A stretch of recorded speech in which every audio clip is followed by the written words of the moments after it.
elections conducted in this country in the 19th century? How did elections work in the modern age? And how should we vote in the 21st century? Well, let's go back to the 19th century. This painting from 1846 depicts an election in the Midwest. There is the voter in the red shirt telling his vote to the election judge. Behind on the porch, you can see the tabulators making marks on pieces of paper. This worked okay, but it had some problems. Here, this guy has already voted, and he's being paid off with a glass of whiskey. And it's easy to tell who to pay off because the voting is out loud in the presence of everyone. Also, the tabulators, if they disagree at the end of the day on their vote counts, there are no ballots to recount. So there are sort of problems in the reliability of the election. So the kind of flaws in out loud voting like this are the lack of the secret ballot, which permits voters to be bribed or coerced, and the inaccuracy due to the inability to recount. Well, so paper ballots started to be used in the US in the 19th century. Here's an early paper ballot. You can see that the voter has just written in the names of the candidates. The ballot itself was printed as an advertisement in the local newspaper, probably by Francis Gihon, who you can see has put his own name in for the first office for delegate to Congress. By the late 19th century, paper ballots looked like this. The party would print up a straight ticket ballot listing all the candidates of that party, and the voter would bring in the party ballot of his choice and deposit it in the ballot box. So now this is sort of easier to read. It can be recounted, but it still has some problems. First of all, if you can bring your own ballots, why not bring 10? And sort of insert 10 into the ballot box instead of 1, if you can get away with it. Also, the parties would take care to print their ballots in different colors, on different colored papers, so they could tell who was voting for whom, and therefore whose cousin should lose his job and whose street should get repaved. So there were a lot of problems with election fraud and corrupt political machines in the 19th century, and this led to technological and political reforms. There was a big push for reform, and some of the technological reforms in the voting process sought to guarantee an accurate vote count, even if no individual is trusted to count up the votes. And you might wonder how you could make that work. And also the secret ballot to prevent coercion and bribery of voters.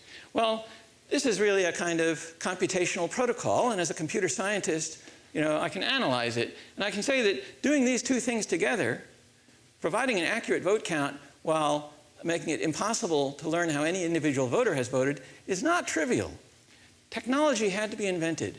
So what you want is that each person can vote exactly once, that you accurately record the votes, accurately count the votes, that the voter can be sure that her vote is counted, even without trusting the other side's people. But sometimes the other side's people are the elected officials that are running the election. Elections are run by someone. And secrecy, that you can't learn how a person voted against her will. But even more, you can't learn how a person voted even with her cooperation, because if you can ask her to cooperate, then you can coerce or bribe the voter. So there must be no way for the voter to prove how she voted. All right, and here's the technology. It's called the Australian paper ballot. It's a pre-printed ballot with the names of all the candidates on it, and you just mark an X next to the name of the candidate you want.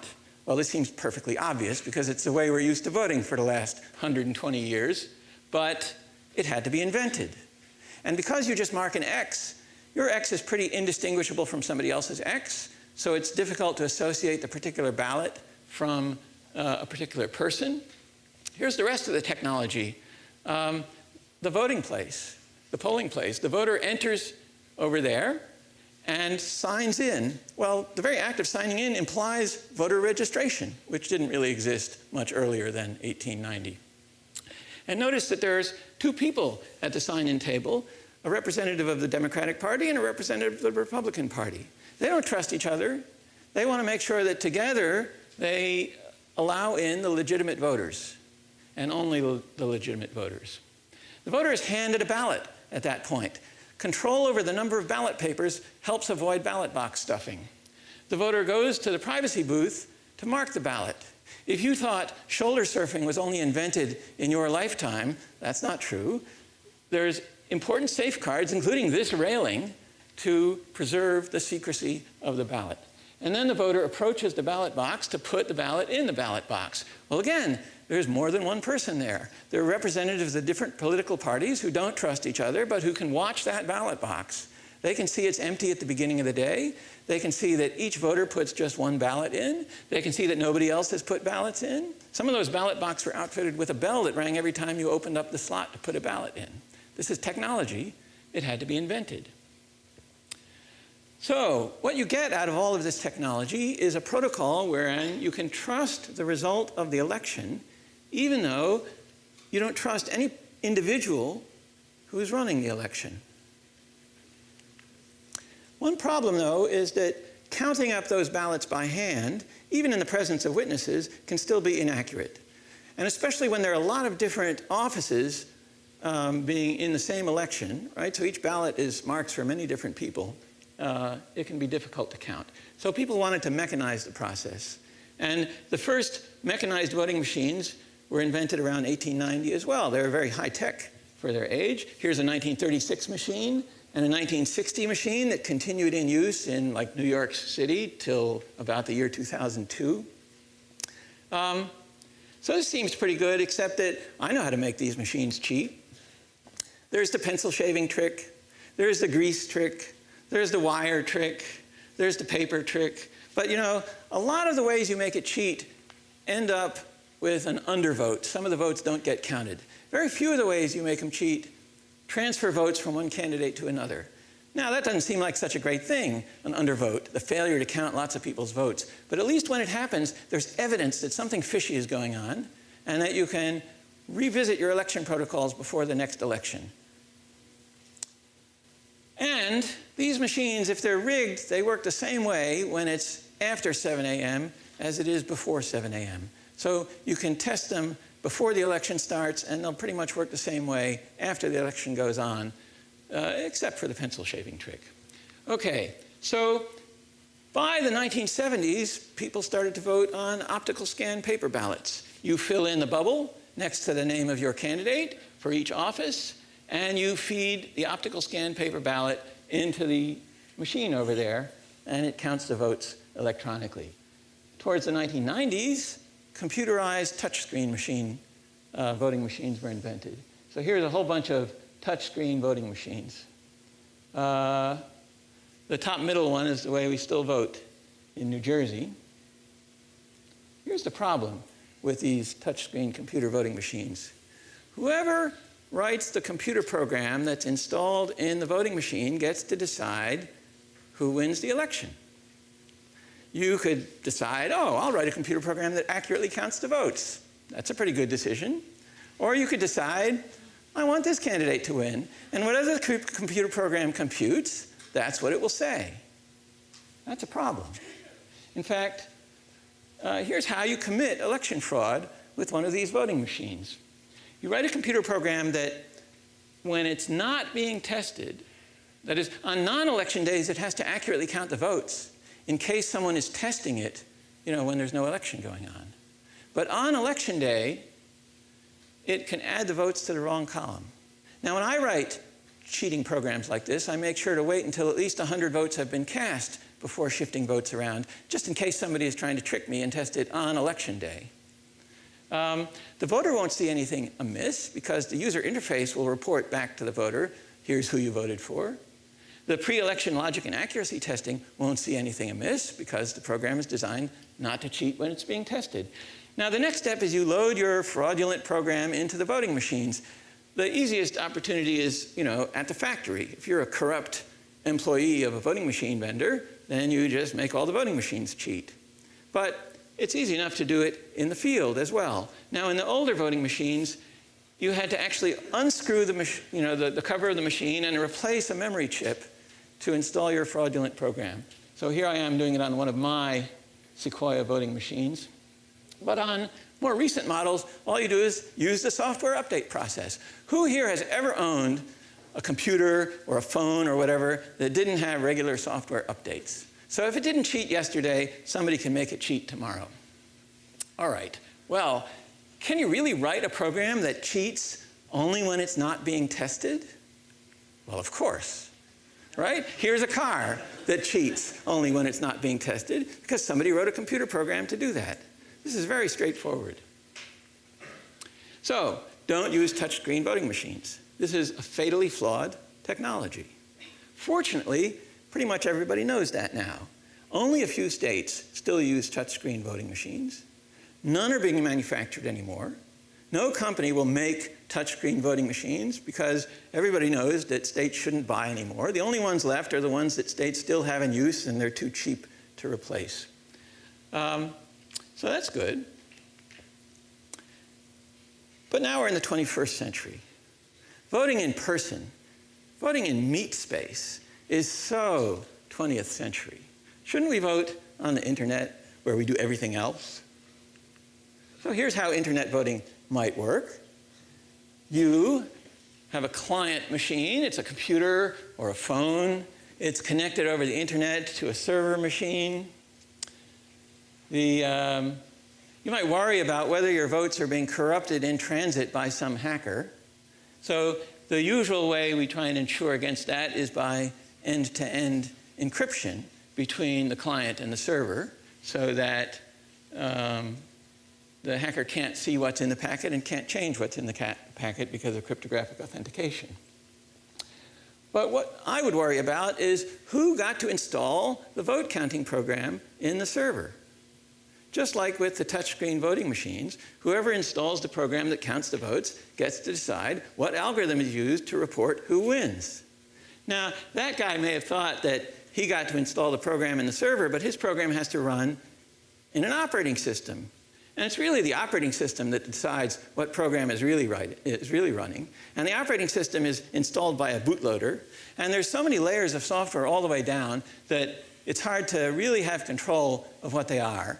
And to believe that a state or county election official can be sort of on top of the entire software stack, that's just beyond belief. All right, but in fact, even if these two guys were honest, and all of the software in the server were completely legitimate, that would only be true until somebody hacks into the server and replaces the vote counting software. And that's a real problem. Can servers on the internet really be hacked? Well, of course. Here's an example of a vote counting server on the internet that was really hacked. The District of Columbia in 2010 decided to conduct their local elections online with an internet server. And they invited the public to, in a pilot 2 weeks before the real election, in a mock election, to see if they could hack it.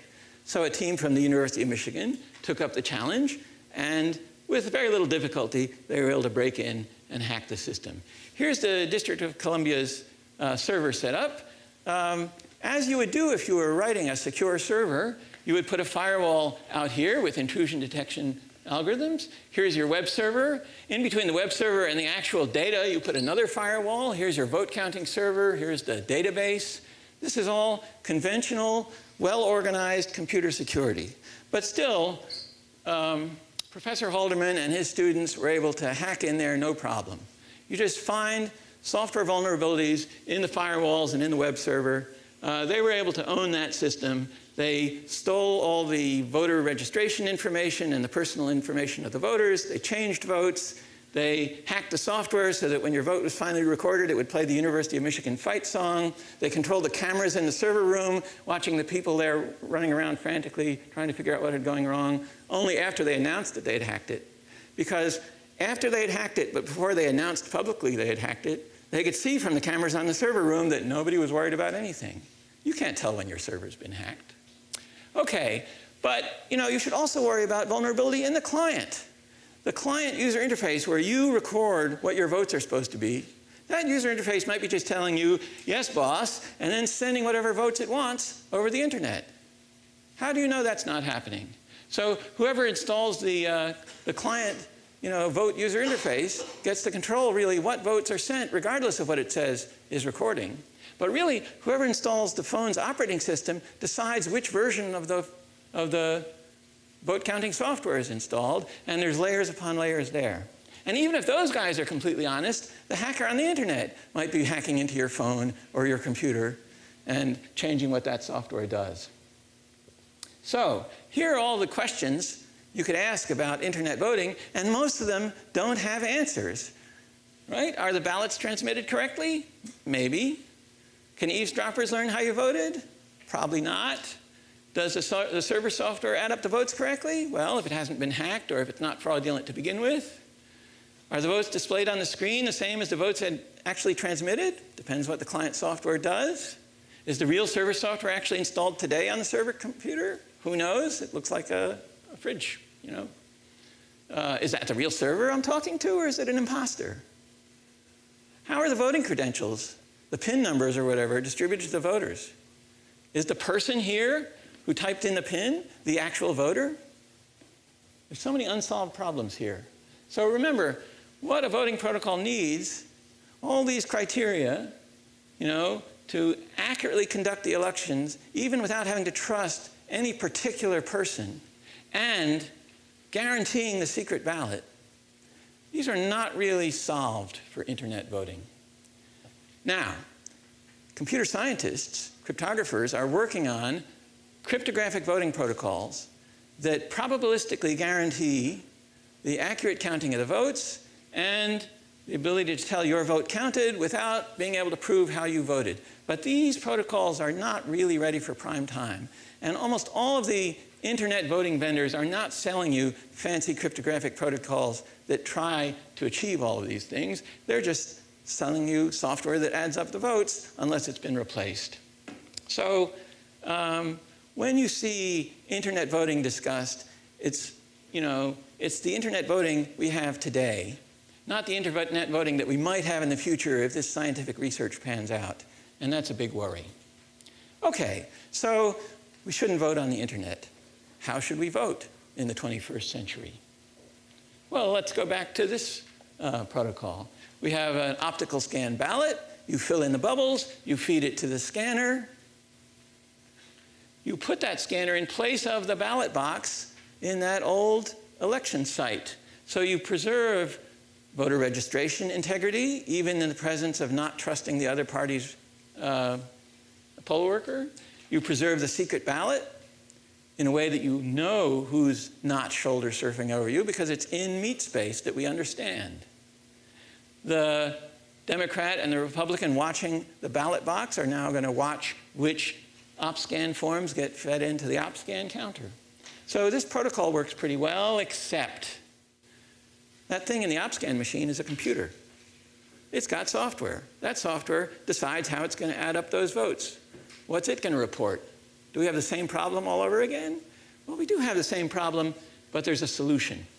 The paper ballot, actually marked by the voter, without any computer user interface interpreting it to her, is fed into the OpScan counter and drops into a ballot box. And now at the end of the election day, you've got a sealed ballot box with the ballots actually marked by the voters. And you can recount them by hand without any computer interpreting them to you as a check on the possibly fraudulent software in the OpScan machine. Now, if you have to recount the ballots by hand, then why do we bother with the OpScan machine? Well, first of all, the OpScan machine is quite accurate and fast when it hasn't been hacked, so you get your results immediately that the polls close. But also, if enough different OpScan ballot boxes have been hacked that it can influence the result of a big election, right? You can't just hack one ballot OpScan machine. You have to hack a whole bunch. So if you take a random sample of those ballot boxes and recount the paper ballots by hand to match up the results to what the OpScan machines reported, then statistically, you can detect fraud if it's widespread enough to make a difference. And in fact, almost all of the states use OpScan voting, which is a good thing, and about half the states have these audit practices encoded into law that you recount a random sample of the OpScan ballots. So that's how we should vote in the 21st century, and pretty much that's how we do vote. It's not perfect, but it's good enough. So where does that leave us? Are you willing to outsource counting your votes to whoever happened to install the software in the server and in your client machine? Even if you trust that person to be honest, do you trust that person to design a server and a client machine that is so secure that the hacker can't go in there and replace the vote counting software? That's an extremely high level of trust, and events in the real world do not lead us to make that level of trust. And I've only talked about technology, paper technology, computer technology. You know, a whole other thing to think about is the sort of different levels of access to the internet of voters in the United States. Not everyone has the great connectivity and the familiarity with how to work your smartphone interface. And we don't want to risk disenfranchising a lot of voters by the careless choice of technology. So in conclusion, my answer is, internet voting? No, not really.